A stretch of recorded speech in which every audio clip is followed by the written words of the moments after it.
Welcome to Fireside Chat. My name is Sai. Is it possible to become a TSP millionaire? Well, did you know that there are currently over 113,000 TSP investors who are members of the TSP Millionaires Club?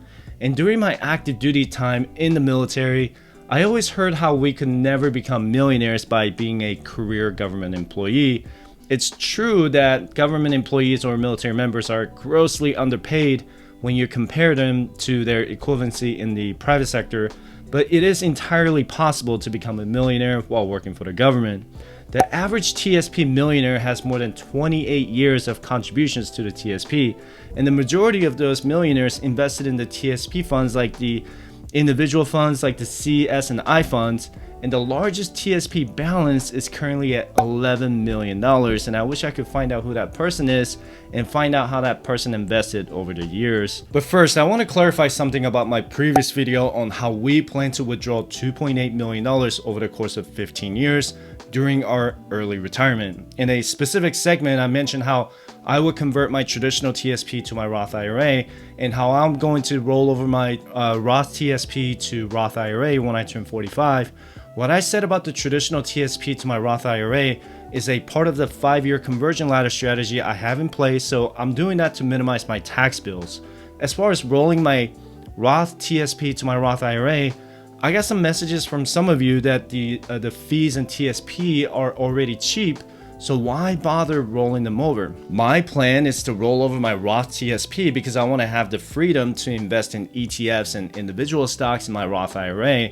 This is a next level investing mindset, so it's absolutely not for everyone, and I don't expect you or anyone else to follow my investment strategy. I do agree, however, that TSP has some of the greatest low-rate mutual funds like the CS and I funds, and their expense ratios are no more than 0.06%. However, I can do that with my Vanguard S&P 500 index fund too, with 0.04% expense ratio, and they're basically the same thing. And I'm not going to stress over the difference of a 0.01 or 0.02%. My overall intent of rolling my Roth TSP over to my Roth IRA is to have at least 50% index funds, and the other 50% will go to my individual stocks that I believe in long term. And when I turn 50 years old, I'm most likely going to keep 70% of my investment portfolio in index funds and the other 20% in individual stocks, and I will keep 10% cash in case of a stock market crash, and that's why I mentioned the $300,000 in cash that I will have set aside. I believe I will make more money by putting in a Roth IRA instead of just choosing from the 5 TSP individual funds or the target retirement funds. I want to be more aggressive with my portfolio during my early retirement, and if you don't want to do research on stocks or ETFs, then these CSI funds or the target retirement funds will be the right choice for you, unless TSP makes some changes and they start allowing us to buy individual stocks. Now let's talk about my TSP account. Am I going to have over 7 figures in my TSP if I left the money in there? Absolutely. I think TSP is by far the best employer sponsor plan after comparing it to multiple 401ks in the private sector, and I've been in both private and public sectors for the last 20 years. Let's look at the TSP-C fund, for example. The fund matches the performance of the S&P 500 index, and it's basically the same as the Vanguard S&P 500 index fund, ticker symbol VFIAX. So C fund came out in 1988, probably older than most of my audience here, and it has performed 11% in annual average return with only 0.043% expense ratio. If you work for the federal government as a civilian employee or a member of the armed forces, they give you a 100% match to your 5% personal contributions. So if you contribute 5%, then your employer will match you that 5%. Now let's go back to my spreadsheet. If I started a job with the federal government today and I'm working to achieve Fat Fire, I would max out my contribution every year to my TSP unless I'm working on paying off my debt or increasing my emergency fund. If I contributed $20,500, which is the maximum TSP contribution amount, with 11% average annual return, I would have about $380,000 by the time I turn 45 in the year 2031.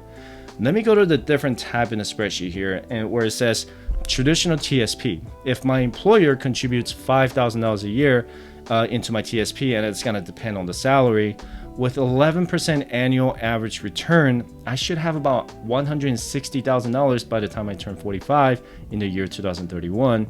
I separated employer match from my personal contributions because they're all pre-tax contributions that go into a different pot of money. Your employer match will always go into the traditional pre-tax TSP. Let's say I quit my job at age 45 and I just leave my Roth TSP where it is. By the time I turn 59 and a half, and assuming the market still performs 11% annualized return, I would have 1.8 million tax-free dollars when I'm eligible to make qualified distributions from the Roth TSP. I talked about this concept in my Coast 5 video from Monday. You can max out your retirement contributions for 10 years and then you let it grow until you reach your retirement age, and it doubles the amount roughly almost every 8 years if the stock market continues to perform the way it has been. That's the power of compound interest. And there are some risks of doing this investment strategy, and I talked a lot about them in my Coast Fire video, so I will post that video in the description below. Your TSP balance will depend on how long you work, how much you contribute every year, and how well the stock market performs until you reach your retirement age.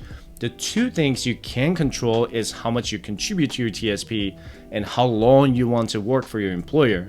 You will be amazed at how quickly your net worth grows year over year by maxing out your TSP contribution every year. If you're just starting a career in the military or with the federal government and you don't have the income to max out your TSP contribution, I would contribute at least 5% to get the employer match, because you should never leave free money on the table. And as a GS employee, you're probably starting anywhere between GS5 and GS7 in the entry-level position, making about $45,000 a year. If you're a brand new enlisted guy in the military living off base, you're probably making anywhere between $35,000 and $40,000 a year. If you're living on base, then you're not getting the housing or the food allowances, so make sure you budget well with your base pay. And don't do what I did and buy a pickup truck or a Mustang to impress someone else in the dorms. You know, there's always that one guy in the military who did that. Let's say you decided on a 20-year career with the military or a civilian agency or department, and I'm gonna put $40,000 a year as your base salary, and you're 25 years old. Then you're contributing $4,000 a year in your first year to your TSP with your employer match. And if you always contribute 5% of your salary into your TSP, and assuming you have a $3,000 average pay increase every year from promotion or adjusted inflation, with 8% average annual return, you should have $1 million in your TSP by the time you turn 60 years old. I would also increase my contribution by 1% every year, and that would allow me to reach $1 million by the time I turn 52. This is going to take a lot more discipline, because every time you get a promotion or a pay raise, you want to spend more money, right? I would try to keep the expenses the same, if not lower, as my income goes up over the years. If 1% increase every year is too much, then try doing 1% every other year for the first 5 years until you reach the rank or a position where you feel more comfortable contributing to your retirement. I would also make sure to clean up your debt before you increase your retirement contributions. Just remember that finances are 80% behavior, and you need to get your spending under control even when you're making over 6 figures in income. Believe it or not, people making over $100,000 a year are especially broke because they don't know what goes out of their bank accounts. Keep in mind that TSP is not the only account you can contribute to.